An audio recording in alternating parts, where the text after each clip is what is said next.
nggak ada sesuatu yang gimana kan? Dari segi perkembang morfologi bagus, survival oke.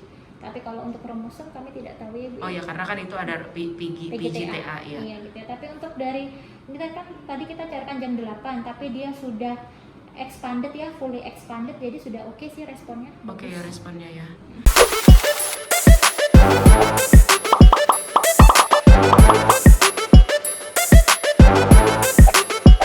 Hola, welcome back to Bunda Ricardo Channel. Perasaan yang minum obat hormon gue, ngomel-ngomel dia. Ayo coba smile. I'm smiling, let's go. Nah, jadi video ini itu mau sebenarnya males-malesan si iseng-isengan itu bikin sebenarnya bikin karena banyak banget kalau misalkan gue lagi ngepost di Instagram itu tentang IVF itu banyak yang nanya tuh, ternyata banyak yang kasih support gitu, banyak yang komen juga gitu lah pokoknya. Oh lupa sebentar. Terus udah gitu, nah makanya akhirnya ya udah deh iseng-iseng mau bikin, karena yang kemarin yang pertama kan kita udah bikin nih yang si episode 1 bored. 2000 years later. Kan udah bikin nih si episode 1, jadi ini mau bikin yang si episode keduanya gitu. Nah, jadi episode kedua ini akan membalas semua menjawab pertanyaan-pertanyaan yang sering banget ditanyain itu di DM Instagram gue. Pasti Instagram gue, bukan Instagram dia gitu. Nah, oke, sebelumnya jangan lupa like, comment, dan subscribe. Oke, jadi pertanyaan pertama itu kenapa yang banyak yang tanya itu kenapa mencoba IVF gitu? Why we try IVF? Because you tried everything else. No. Soalnya we already married for 3 years 3 ya. years, yeah. 3 tahun, terus udah gitu kita udah we trying with normal, udah gaya jangkang, gaya akrobat, handstand style, udah.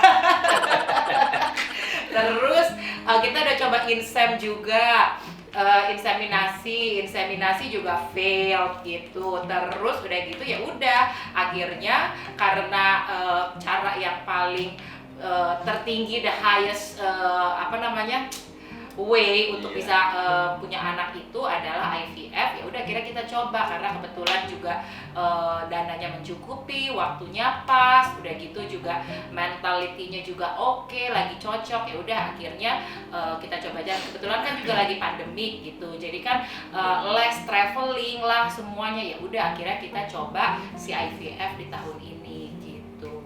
Terus why we cannot success to normal? Yeah, well that's what we were thinking as well. Why? But when we went, the surprising thing for me, saya baru tahu informasi baru. When we went there, I thought obviously there is some kind of problem, but everything was fine. Oh, you blame me ya before that? No. I was fine, she was fine, and the doctor said everything is absolutely fine with both of you. And he actually taught me something I never knew, that he said 20% of people who go for IVF are actually absolutely fine. They just go down as unexplained. There's 20% of people in the world who just have trouble having a kid, but they themselves, there is absolutely nothing wrong, and there is no apparent reason why they're not successful in having a kid. It just goes down as simply unexplained, which I never knew. I thought, oh, there obviously must be a problem, somewhere down the line, but it turns out that's not the case. Gitu. Jadi kalau misalkan dijelaskan dalam bahasa Indonesia, jadi kita itu nggak ada alasan apapun karena dari semua hasil tes itu semuanya normal gitu. Kalau laki kan itu only sperm test doang kan, easy lah gitu. Terus udah gitu kalau misalkan cewek itu banyak, ada HSG itu untuk ngecek jalan salurannya itu ke si mulut rahim sampai ke si tuba falopi, apalah itu lancar apa enggak. Itu gue lancar, paten gitu. Terus udah gitu cek darah hormon, terus udah gitu antibody, cek juga pengentalan darah, terus udah gitu what kind of test lagi ya?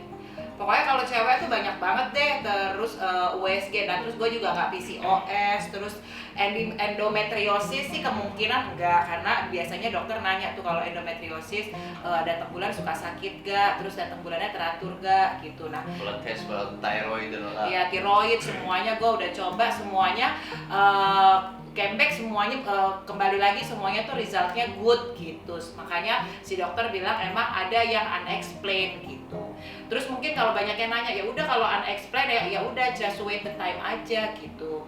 Ya kalau kita emang udah wait the time, tapi kita juga kita juga mau coba yang teknologi juga kan. Jadi once nanti, apalagi kalau perempuan kan ada limit biologinya gitu kan. Kalau umur siapa sih ya, kalau gue sih nggak mau umur 40 gue baru mau mencoba IVF atau apa gitu. Sebisa mungkin before 40 gue udah mencoba yang teknologi yang paling bagus gitu. Makanya gue sekarang kan umurnya 37, Ryan 38 ya. Malu dong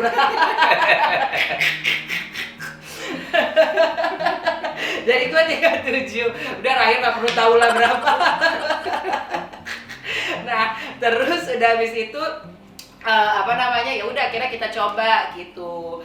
Pokoknya jangan ngarep video ini akan video-video sedih ya, ini nggak akan video sedih atau terharu. Terus udah gitu, nah sekarang ini kita lagi udah sampai tahapan embrio transfer. Sabtu kemarin udah embrio transfer. Nah ini video mungkin akan rilis itu hari Senin gitu, which is itu berarti hari Sabtu kemarin kita udah hari Rabu, ini kan hari Rabunya itu kita akan tes gitu. Nah jadi ini sebenarnya lagi masa-masa bed rest, makanya di rumah aja nih. Jadi embrio baru bisa menempel implantasi butuh waktu 3-4 hari ke depan. Jadi totalnya 2 minggu. Kalau bisa ibu bed rest dulu, boleh beraktivitas tapi jangan terlalu berat, dan kalau bisa hindari stres. Setelah 6 hari di rumah aja bed rest nih, baru hari ini gue make upan pakai baju yang benar gitu daripada ntar lagi gue nggak mau pulang lagi ya kan. Bed rest tapi tidak tongue rest. Tongue selalu Mau rest. Nah gitu, nah jadinya apa lagi sih? itu aja. Ya pokoknya hasilnya semuanya normal. Terus udah gitu kemungkinannya berapa persen gitu. Kemungkinannya karena umur gue udah 37 tahun, jadi kemungkinan presentasi untuk berhasil itu di bawah 50%. Kayak gitu. Terus udah gitu berapa how many doctor we already tried in 3. Bunda? 3 dokter di Bunda sendiri kita udah nyoba 3, karena kebetulan gue itu orangnya suka emang jump from one doctor to another doctor gitu sampai ngerasa tepat banget gitu, emang lumayan plan gitu. Akhirnya tapi sekarang mencoba dengan si dokter Batara ini, dan pas kemarin sih gue cukup senang dengan dokter Batara pada saat kemarin embrio transfer. Nah ini salah satu pengalaman di embrio transfer yang bisa gue ceritain. Jadi gimana sih proses embrio transfer itu? Kalau misalkan orang pada tanya embrio transfer itu caranya, jadi kita datang itu kemarin gue disuruh jam 8 datang 10 o'clock ya, we arrive ya. 10 o'clock, terus udah gitu kita ketemu sama embriolog. Jadi pas kita datang itu embrio yang dibekuin itu udah dicairin gitu. Di jam 8 tuh embrio udah diambil, dicairin gitu. Nah pas udah dicairin itu, pas kita terus kita sampai rumah sakit jam 10 tuh udah diinfo kalau udah embrionya itu 100 survival, jadi bagus keadaannya. Terus udah gitu juga reaksinya juga bagus sampai pas pada saat dicairinnya gitu. Pokoknya semuanya nggak ada yang mengkhawatirkan, pokoknya semuanya good gitu. Akhirnya masuklah ke dalam ruangan, langsung oke ibu silakan masuk, ganti baju kayak baju-baju operasi gitu.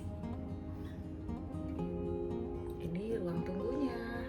Terus udah gitu suami nggak boleh masuk karena lagi pandemik ya, so suami waiting outside. Kayak gitu. Terus udah gitu harus minum yang sebanyak-banyaknya. Guys, the botol ketiga. Jadi kemarin itu gue ada minum botol aqua yang segini tuh berapa 2 liter. Iya, ada mungkin 2 liter lebih. Itu pokoknya nunggu sampai bener-bener perut tuh penuh, pengen pipis banget. Ini udah second time ya. So cewek banget.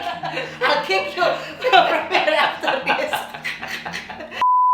Nah terus sampai udah pengen pipis banget, barulah abis itu di USG ini kandung kemihnya udah cukup penuh gak gitu.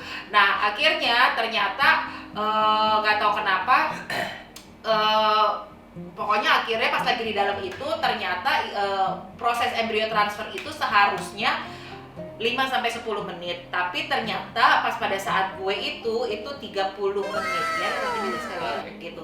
Ada sekitar 30 menit dan itu kayak kalau misalkan si dokter Batara pas pada saat itu tuh dokter Batara sih di situ seakan-akan tenang tuh pas waktu ngelakuin ya. Makanya untung banget gue memilih dokter Batara karena dia itu bisa mengcover kepanikannya, kesulitan yang dihadapi pada saat lagi proses gitu. Jadi gue tuh benar-benar nggak tahu kalau misalkan itu ada kesulitan tuh pada saat lagi proses untuk memasukkan si embrio itu gitu. Jadi kita tiduran kakinya seperti biasa kayak begini. Nah akhirnya pas pada saat pengen dimasukin kaki lebih di atas keangkat gitu. Jadi kita posisinya kayak lebih begini gitu. Nah terus baru berusaha dimasukin, kayaknya itu ada posisi jalur yang agak sulit gitu. Nah makanya bikin waktu agak lama tuh pada saat lagi transfer gitu. Nah yang gue ngerasain kenapa bisa lama itu karena pas pada saat udah selesai itu tuh gue nggak sengaja lagi ngelihat ke sana tuh, lagi ngelihat susternya tuh langsungnya alhamdulillah kayak gitu. Terus gue langsung kenapa sus gitu kan, suster sampai ngelus dada gitu sus. Ya iyalah, akhirnya si dokternya bilang iya orang semua sudah pada doa semuanya. Emang kenapa dok susah banget gitu? Emang ada yang failed pada saat dokter trying to transfer? Is that possible to fail gitu? There's a case failed when transfer gitu, so the doctor cannot continue gitu. But that's never happen with Dr. Batara gitu. And then that's why makanya Dr. Batara bilang ya makanya ini puji Tuhan kita udah berdoa juga di sini pas kita sambil ngelakuinnya, kita juga lakuinnya pelan-pelan, sabar sambil doa, makanya udah bisa berhasil gitu. Dan gue pengen nanya berapa kali sama Dr. Batara kan, dok ini beneran ada masuk gak dok, beneran ada masuk gak gitu kan.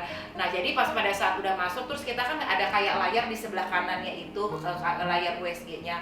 Nah di situ tuh dokter Batara tuh kayak kasih poin gitu ada di panah. Nah itu cuma kayak beras doang gitu ukurannya. Nah itu di dalam ruangan tindakan itu di belakangnya ada kayak ruang embrio gitu. Nah di situ si embriolog ngasih tahu kalau misalkan itu udah masuk apa enggak. Jadi pakai si screen itu nanti ketahuan oh ya nih udah masuk gitu. Makanya pas gue nanya sama dokter Batara, dok gimana udah masuk belum gitu.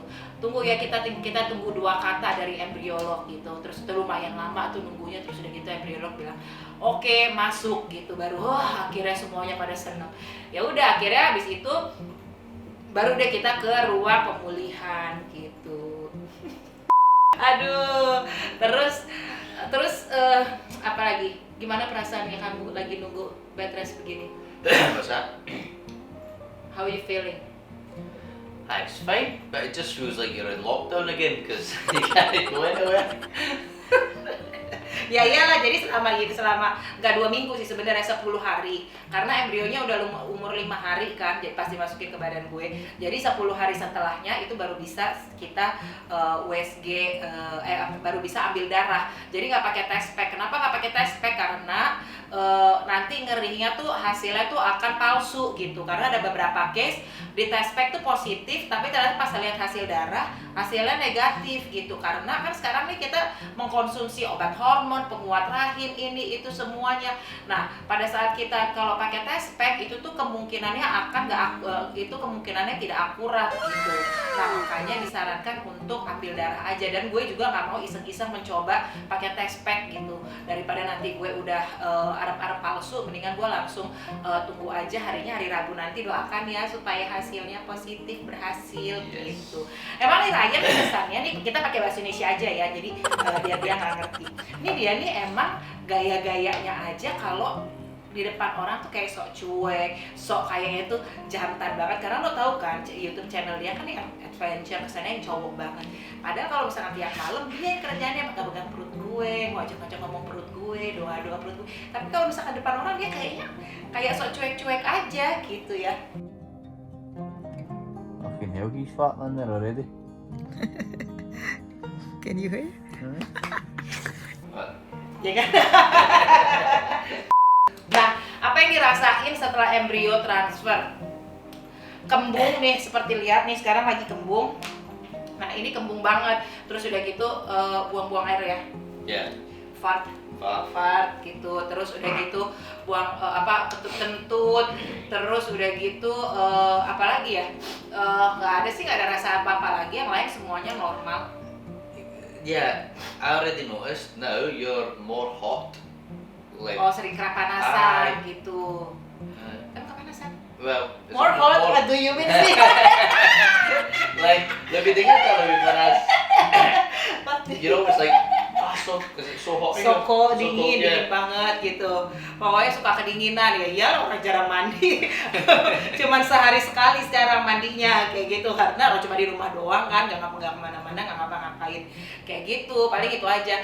Nah kalau misalkan ada yang tanya biaya pas yang total semua berapa? Nah di video gue yang kemarin itu kan gue bilang tuh 100 juta sampai si ovum pickup. Nah kemarin itu berarti embrio transfer itu nambah 15 juta kayak gitu.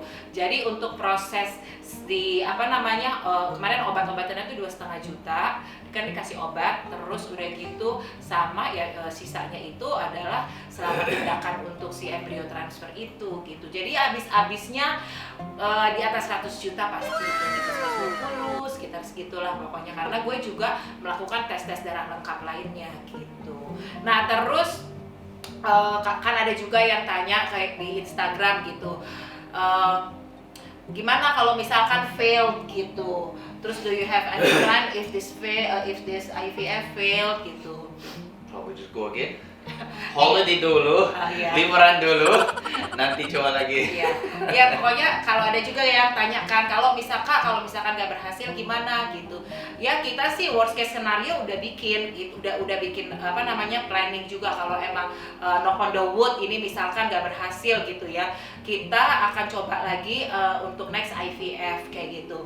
Dan mungkin akan dengan dokter yang sama karena dokter yang sama kan udah tahu nih history kita ya, udah tahu historical kita gimana. Apa? Jangan heboh.